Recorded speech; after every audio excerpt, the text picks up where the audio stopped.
party. Now it's time to meet our first real guest of the evening, our first human guest, ladies and gentlemen, though regular readers of the sports section of the papers might consider that description rather spare. He's a man who attracts labels such as controversial, unpredictable and fatty, and they're just a polite one. He's also, without doubt, today's most exciting English soccer star. Please welcome Paul Gazza Gascoigne.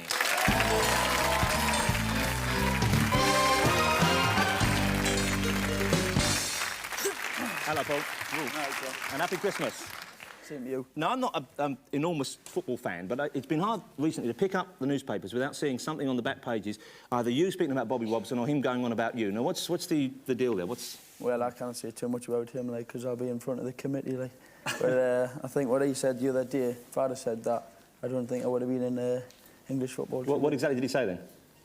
A few things. A few things, yeah. Well, but he did say recently that he can't trust you. He said that's one of the reasons why he hasn't put you in the A team yet.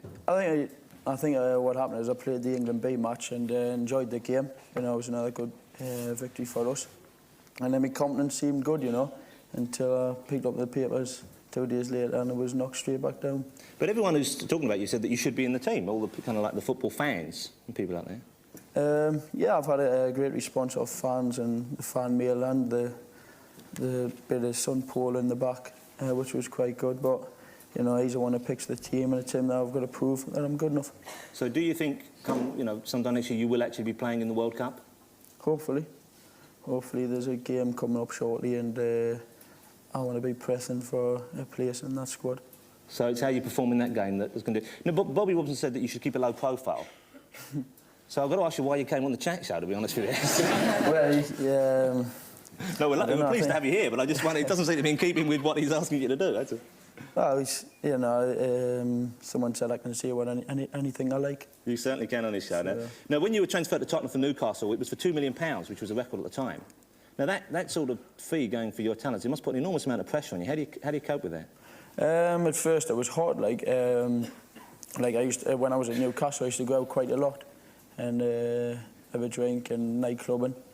But the first time I was come up here with my brother and Paul Walsh and Stephen Sedgley, we all went out the very first time one night clubbing. And I'll tell you where I went. But I come out of the nightclub, still sober, and I was walking up the... I started walking up the road outside this nightclub. Yeah, as one does, yeah. I hadn't even played a football match. And as I've turned around, there was 3 photographers chasing us up the road, and that's me going up the road. And that's because of the money that your life's changed like that, I guess? Yeah, they were after some. Well, let me... your first match was against Newcastle, wasn't it, for Tottenham, which was your old team? Yeah, I was a bit nerve-wracking because, you know, it was good to be back, you know, playing in front of your hometown, but playing in the first game, I hadn't even settled in, you know. Yeah. It was hard, but we drew 2-2, and I was taken off. Was that when they threw the Mars bars at you and called you fatty? That's right, yeah. I had loads of Mars bars.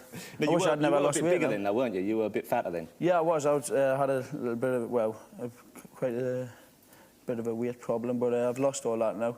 I worry. Was this a sort of, I mean, was this based on research they'd done? Were you a Mars bar person, or was it just... No, I think it just happened, you know. The papers come in and offered us whatever, you know, to see a story or two, and I just told them I liked Mars bars. Well, I know there was a very well-known photograph that appeared recently, which I'd like you to talk us through about. We've got a few of them when you played. I can't remember what team... To be fair, I should have said Maltesers, because them don't really hurt when they hit you on the back of the head. Maltesers. But do they make you as fat as Mars bars, I wonder, Paul? That's the thing. Yeah, they both do. Well, let's have a look at these photographs we've got of you, because I know you get very closely marked at matches. Oh, Vinnie Jones liked them. Now, that was the first shot. Then, now, what's happening here? No, he seemed to be enjoying it, you see, and yeah, I wasn't. Now, is this standard play for Vinnie, do you think? Is this the... No, I'll tell you what... What about you? Look to be quite enjoying it there, as a matter of fact. I was... to be fair, like, it was a good job it was a cold day. And, of course, that was before the match, wasn't it? That was... Well, yeah. And then nearly lost my family allowance. Do you... When something like that happens... There you go. When something like that happens, would you retaliate? Do you get sort of aggressive and fight back? Well, for the next 5 minutes after I couldn't retaliate because I was, like, checking my neck and... Your neck? Yeah, because I went so high up. And, I lost my voice for... Well, we'll take your word for that, Paul. But speaking of Vinny, I mean, I know it's a kind of a bit of a difficult subject for football players to talk about, but the hooliganism that's kind of ripe in the game these days, you know, what's your opinion of that? I mean, do you think people like Vinny and their behaviour, do you think they make the situation worse? I think Vinny's changed a lot. It was funny, I nearly shot Vinny a couple of months ago with a shotgun. Well, that is funny. That's what you do when you're on a really big laugh. I tried to get me on that. Yeah, I went shooting and that, and but he's a nice guy. He had to be after that, maybe. After the game, like during the game, after the game, I sent him a rose. You know, to say thanks for a good match. Now, you see, just as a casual observer, if I'd have seen him do that on the pitch, then I'd heard you sent him a rose afterwards. I might have interpreted it in an entirely different way. Yeah, but he sent me a toilet brush back, so... It's getting worse, though, isn't it? I know. That's the thing. Now, let's talk a little bit about the future very briefly, because hopefully you will play in the World Cup team next year. Do you think you'll ever wind up playing abroad? Do you think you'd leave Britain?